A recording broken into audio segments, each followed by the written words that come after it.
सदावत्सले मातृभूमि। हम लोग चर्चा करने जा रहे हैं आज सुप्रीम कोर्ट के उस ऑर्डर की जिस ऑर्डर में हमने एक चीज़ अभी 2 दिन पहले ही देखी थी कि ऑनरेबल सुप्रीम कोर्ट ने उत्तर प्रदेश सरकार को बड़े चौड़े से हड़काया था और हड़काते हुए ये कहा था कि या तो आप ये जो CAA विरोधी दंगे थे और इसमें पब्लिक प्रॉपर्टी को जो नुकसान पहुंचाया गया था, या तो आप वो मुकदमे वापस ले लीजिए, मुकदमे से मतलब वो नोटिस वापस ले लीजिए, रिकवरी वापस कर दीजिए, अन्यथा हम उनको वापस कर देंगे, हम उनको खारिज कर देंगे। उत्तर प्रदेश सरकार ने अगली हियरिंग में प्रेजेंटेशन हुआ और प्रेजेंटेशन में मैंने उस दिन भी कहा था कि अभी तो केवल 18 तारीख तक का समय दिया है सुप्रीम कोर्ट ने सरकार को, और सरकार नो डाउट इस समय बहुत व्यस्त है, चुनाव चल रहा है उत्तर प्रदेश में,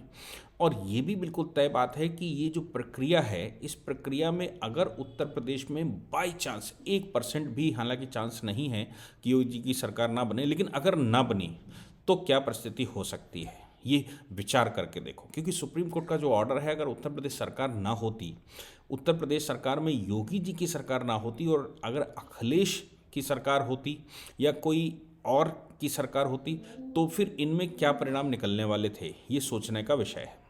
लेकिन मैंने उस दिन भी कहा था कि इतना आसान नहीं है कि योगी सरकार सरेंडर कर देगी कोर्ट के आगे और ये कह देगी कि नहीं साहब, हम दंगाइयों को छोड़ देंगे और दंगाइयों की कोई प्रॉपर्टी जब्त नहीं होगी। दो बातें मैंने उस दिन भी कही थी। एक बात यह है कि दंगाइयों के खिलाफ UAPA एक्ट के तहत कार्रवाई होगी और उनको सजा दी जाएगी जिन्होंने भी ये काम किए हैं। दूसरी बात ये थी कि destruction of public and private property के जो सुप्रीम कोर्ट का जजमेंट था, या वो शुजाउद्दीन वाला जो judgment honourable Allahabad high court का था, उस जजमेंट में ये कहा गया था कि जिसने प्रॉपर्टी नष्ट की है,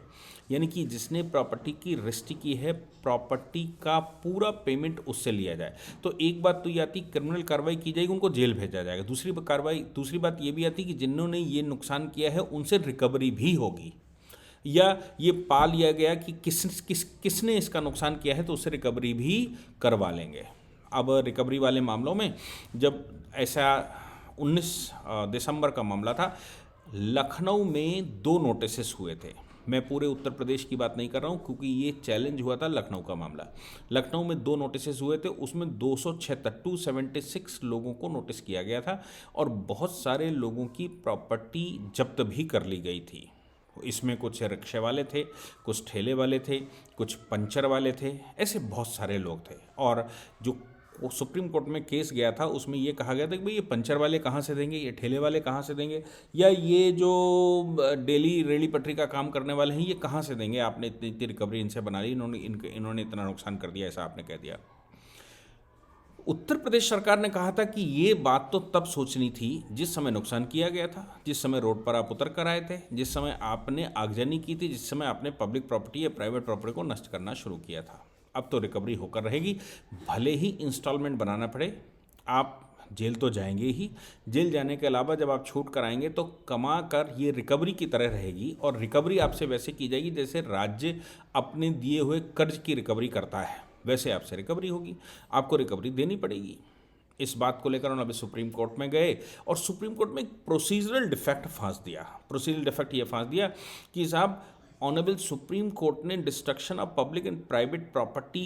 का जो मुकदमा था उसमें ये कहा था कि एक इंडिपेंडेंट ट्रिब्यूनल बनाकर, एक इंडिपेंडेंट बॉडी बिठाकर इनकी जांच की जाए और उस जांच में जो लोग भी दोषी पाए जाएं और जितनी प्रॉपर्टी का इवेल्युएशन किया जाए, यानी कि जो डैमेज हुआ उसका कैलकुलेशन किया जाए और तब उस कैलकुलेशन के अनुसार पैसा वसूला जाए। मामला यहाँ पर यह फंसा हुआ था कि जब destruction of public and private property का मुकदमा सुप्रीम कोर्ट ने कहा था और ये कहा था कि इनसे वसूला जाए, तो फिर ये कौन लोग थे, ये कैसे वसूला जाएगा? तो उत्तर प्रदेश सरकार ने उसके लिए क्या किया कि इलाहाबाद हाई कोर्ट का उसके बाद का एक जजमेंट था, उस जजमेंट में शुजाउद्दीन का जजमेंट था, उसमें यह कहा गया था कि इमीडिएटली राज्य की जिम्मेवारी बनती है कि इनसे पैसा वसूले। तो राज्य ने क्या किया था कि राज्य में जो भी डिस्ट्रिक्ट मैजिस्ट्रेट या ADM या SDM को अपॉइंट कर दिया गया था और कहा था कि आप लोग आइडेंटिफाई करें और नोटिस करके प्रॉपर्टी का वसूली करें, पैसा वसूल करें इन लोगों से और पैसा वसूल करके सरकारी खजाने में जमा करें। ये बात राज्य सरकार के ऊपर चूंकि दायित्व तो इलाहाबाद हाई कोर्ट ने बना दिया था, इसलिए राज्य सरकार ने इन लोगों को अपॉइंट कर दिया था जो राज्य के जिम्मेवार थे। इसलिए ये जो रिकवरी शुरू हो गई थी, करोड़ों रुपए की रिकवरी हो चुकी थी और अभी रिकवरी के नोटिस हो गए थे। जिनके पास पैसा नहीं था उनके नोटिस होकर उनको रिकवरी के लिए आमंत्रित कर लिया गया था। सुप्रीम कोर्ट ने यह कहा था कि चूंकि इलाहाबाद हाई कोर्ट का जजमेंट स्टेट को रिस्पॉन्सिबल देता है, इसका मतलब ये बिल्कुल नहीं है कि स्टेट अपनी मनमानी करेगा। सुप्रीम कोर्ट के जजमेंट का उल्लंघन हुआ है और सुप्रीम कोर्ट ने चूंकि ये कहा था कि अलग से एक ट्रिब्यूनल बनाकर उसका एवेल्युएशन करवाया जाए और उसका डैमेज कैलकुलेट किया जाए और तब इनसे वसूली की जाए। चूंकि आपने अलग से कोई ट्रिब्यूनल, इंडिपेंडेंट ट्रिब्यूनल नहीं बनाया था, राज्य ही इस पे वसूली कर रहा था और चूंकि राज्य सीधा वसूली कर रहा था, इसलिए इस मामले में कंप्लेनेंट भी आप ही थे, रिस्पोंडेंट भी आप ही थे, कंप्लेनेंट भी आप ही थे और विक्टिम भी आप ही थे और फिर प्रोसिक्यूशन भी आप ही थे। ऐसा कैसे संभव है कि आप ही कंप्लेनेंट हो, आप ही विक्टिम हो और आप ही प्रोसिक्यूटर भी हो और आप ही निर्णय भी ले लें? ये संभव नहीं है। ये कानून की प्रिंसिपल ऑफ नेचुरल जस्टिस का उल्लंघन है और प्रिंसिपल ऑफ नेचुरल जस्टिस का उल्लंघन होने की वजह से, यानी कि प्रकृति के न्याय का उल्लंघन है और प्रकृति के न्याय का उल्लंघन होने की वजह से इन लोगों से ये पैसा वसूल नहीं किया जा सकता। इसको ध्यान में रखते हुए ऑर्डर हुआ था। याद होगा मैंने उस दिन भी कहा था कि प्रोसीजरल डिफेक्ट के आधार पर किसी को भी क्षमा नहीं किया जा सकता जिसने अपराध किया है, अगर प्रोसीजरल मैकेनिज्म ठीक नहीं है। सपोज मैंने मान लिया कि ऑनरेबल सुप्रीम कोर्ट जो कह रहा है कि प्रोसीजरल मैकेनिज्म ठीक नहीं थी, मैं मान सकता हूं कि प्रोसीजरल मैकेनिज्म ठीक नहीं थी, तो प्रक्रिया गलत होने की वजह से मूल जो दोषी है, दोषी को छोड़ा नहीं जा सकता। उत्तर प्रदेश सरकार ने जब सुप्रीम कोर्ट में रिप्रेजेंटेशन किया तो उत्तर प्रदेश सरकार ने यही बात कही। सरकार ने ये कहा कि प्रोसीजरल डिफेक्ट, हम आपकी बात स्वीकार कर सकते हैं कि इसमें प्रोसीजरल डिफेक्ट हो सकता है, वो भी कन्फ्यूजन, हमारी तरफ से कोई गलती नहीं हुई है, हमने जानबूझ के नहीं किया, हमने तो इलाहाबाद हाई कोर्ट के ऑर्डर को फॉलो किया है। अब आप कहते हैं कि सुप्रीम कोर्ट का ऑर्डर चूंकि पहले से है इसलिए इलाहाबाद हाई कोर्ट का ऑर्डर भी डिफेक्टिव है। अब चूंकि आप कहते हैं कि इलाहाबाद हाई कोर्ट का ऑर्डर भी डिफेक्टिव है, सुप्रीम कोर्ट का ही ऑर्डर फाइनली चलेगा और ये प्रोसीजरल डिफेक्ट है, इसलिए हम वो प्रोसीजरल डिफेक्ट सही करने को तैयार हैं। हम वो प्रोसीजरल डिफेक्ट सही करके और तब हम सजा देंगे। सुप्रीम कोर्ट ने उसमें कहा कि भाई आप ऑर्डर वापस ले रहे हैं क्या? तो इलाहाबाद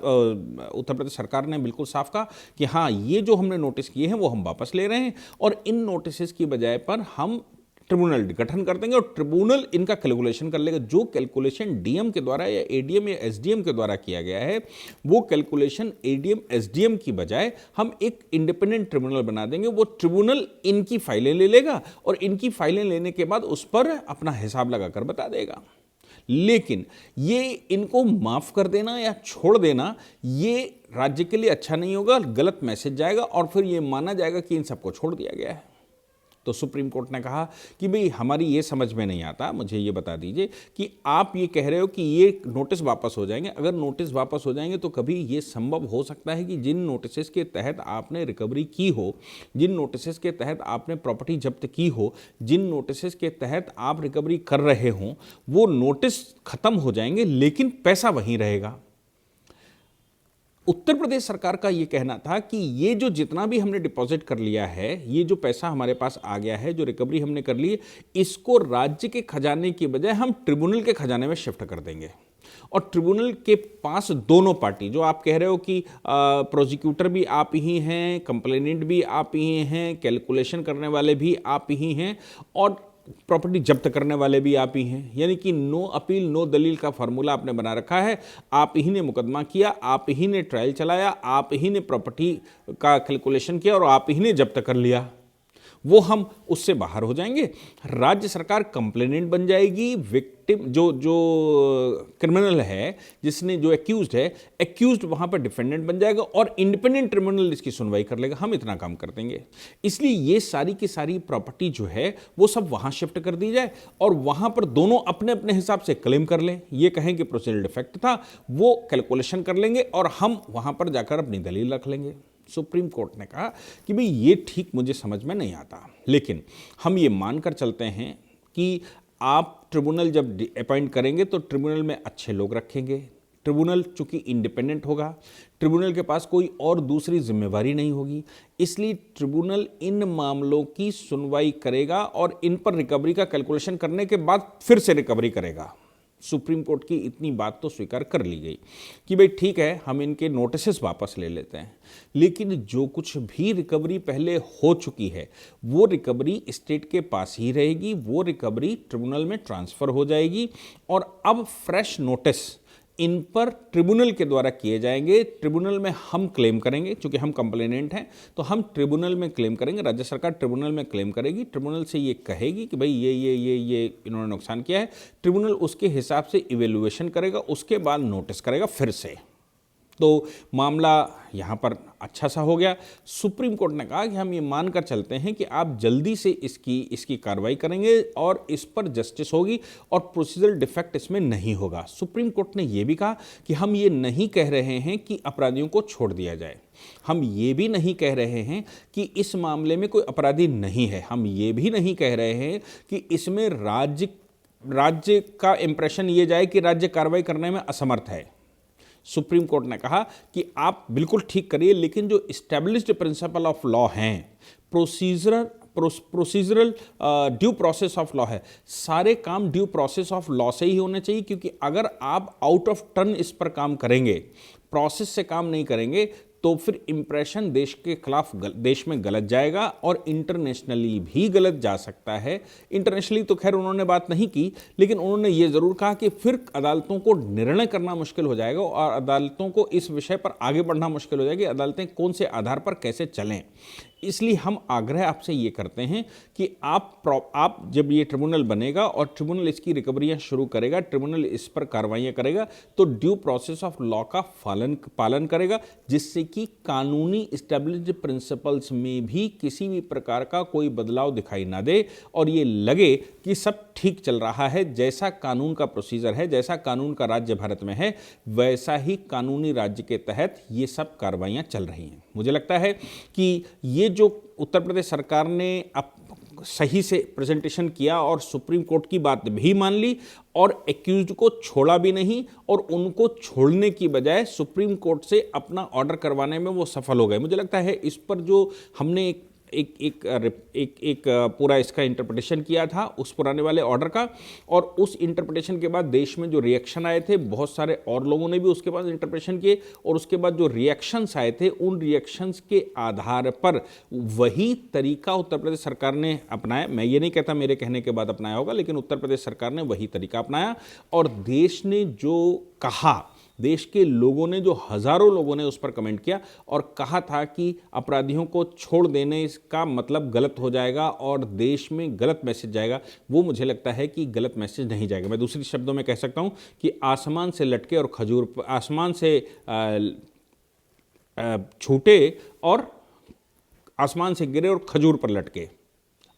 बचते बचते बच नहीं पाए, बचने के बावजूद, ऐसा इंप्रेशन गया था कि ये सब बच गए हैं, बचने के बावजूद वो फंस गए। लेकिन एक बात तय है कि उत्तर प्रदेश में चूंकि चुनाव चल रहा है, हाँ एक बात और इसमें आई थी कि उत्तर प्रदेश सरकार ने कहा कि साहब इस समय चूंकि model code of conduct Bharat Uttar Pradesh में लागू है, चुनाव चल रहा है, इसलिए हम पैसा वापस नहीं कर सकते, और चूंकि पैसा वापस नहीं कर सकते इसलिए एमसीसी के जाने तक थोड़ा इंतजार किया जाए, नई सरकार बन जाए तो उसके बाद किया जाए। सरकार, कोर्ट ने ये कहा हमारा ऑर्डर का मतलब हो गया है कि ये कानून का मामला है, ये पॉलिसी मैटर नहीं है, इसलिए उत्तर प्रदेश सरकार को इसमें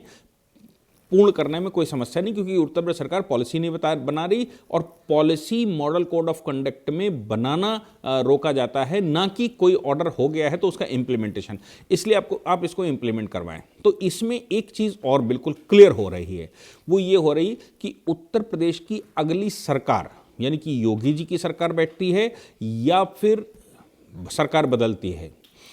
1% भी अगर सरकार बदल जाती है तो ये सारे के सारे मामले छूट जाएंगे और भविष्य में भी 5 साल दंगे नहीं हुए उत्तर प्रदेश में, 5 साल किसी प्रकार की कोई आपको अफरा तफरी नहीं दिखाई पड़ी और दिखाई हुई भी, तो उत्तर प्रदेश सरकार ने जिस प्रकार से निपटा था, मुझे लगता है कि फिर अगली सरकार इसको सक्षम नहीं होगी। और चूंकि इंप्रेशन चला जाएगा कि नहीं कुछ नहीं हो सकता, और अखिलेश अगर बैठ जाते हैं तो वो मुकदमे वापस ले ही लेंगे 100%, क्योंकि वो अभी इस तरह की बातें कर रहे हैं। तो ये सब कुछ डिपेंड करेगा सुप्रीम कोर्ट का ये जो ऑर्डर है, ये ऑर्डर चूंकि ट्रिब्यूनल राज्य सरकार बनाएगी और राज्य सरकार बैठने के बाद ही ट्रिब्यूनल बनाएगी, तो राज्य सरकार जो भी बैठेगी अब 2022 में, यानी कि 10 मई के बाद जो सरकार बैठेगी, वो तय करेगी कि ये मामले आगे चलेंगे कि नहीं चलेंगे। अभी चुनाव के समय पर उत्तर प्रदेश सरकार जो कर सकती थी इन मामलों को कंटिन्यू रखने के लिए, वो उसने किया और कोर्ट से भी क्वालिफाई करवा लाए कि हम इनको छोड़ेंगे नहीं, इनके खिलाफ प्रोसीजरल डिफेक्ट है उसको सही करके मुकदमे चलाएंगे और इनसे रिकवरी भी करेंगे। अब डिपेंड करेगा कि उत्तर प्रदेश में चुनाव के पश्चात क्या हाल होते हैं। जय हिंद, जय भारत, वंदे मातरम।